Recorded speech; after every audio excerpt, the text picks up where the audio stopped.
My name is Heidi Speck. I am a first year here at Seattle Pacific University. It was kind of, I don't know, because I was like, I want to be a novelist in like junior high and stuff. And realistically, that's not tangible in a lot of ways. Being a journalist isn't always either.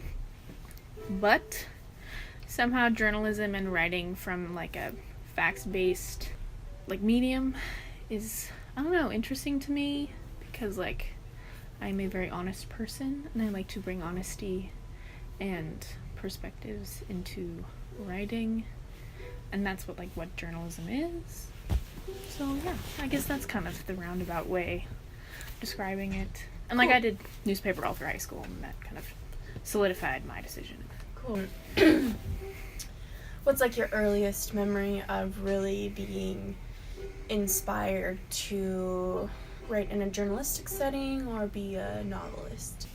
A novelist? It was like, I think in 5th grade, we read this book, and I don't even remember what it was, and the guy came to our school, and he was like this big author guy, and I was like, I want to write a book, and like that was the stupidest thing ever. In 5th grade, I was like, I'm gonna have a book published, which was like my New Year's resolution or something, or like by the end of the year, whatever the goal, and it was just like so ridiculous. But yeah, I guess that would be my earliest memory of novel writing. Was there someone in your life who wrote a particular way or like stood out to you in like an inspiring way?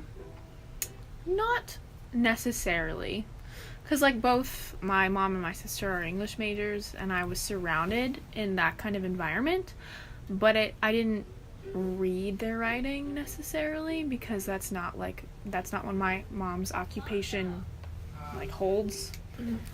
And so it was just kind of, maybe the environment itself created that kind of like inspiration for me, but it was never one specific person's like a figure in my life. Well, typically, like generally a lot of writing I've been doing lately is based off of like a document or an event, and so I'll have notes of everything on the event, or like I'll just have information, and then I'll kind of go through like a brainstorming process of like, okay, what do I want to be in my writing or like in this body of work, and so I'll like make bullet points. I'm like, okay, this is important, and I'll like look for a pattern if it's like a thesis-based argument or that kind of thing, and then I'll make an outline. Sometimes it'll be more detailed depending on what it is I'm writing. For the Falcon, most of the times it's just like, I'm gonna do this, this, and this, and I can elaborate when I'm writing, because it's not as, I don't want to say academic, but it's not as like brain work, and it's something that kind of comes more naturally.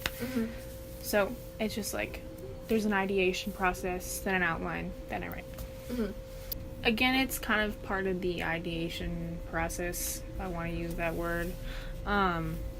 It's like, what stands out to me most about the event, and how can I look at it in a way that's interesting, and what brings the most truth to it. Okay. So that's like generally how I try to align scope, to use the word that you did. Have you, since you've been at SPU, have you had any interactions with the writing center? But if it's ever like a really, really big paper, or if it's something that I'm really struggling with, yeah, if it seems to be a relevant and helpful tool, then yeah, why not?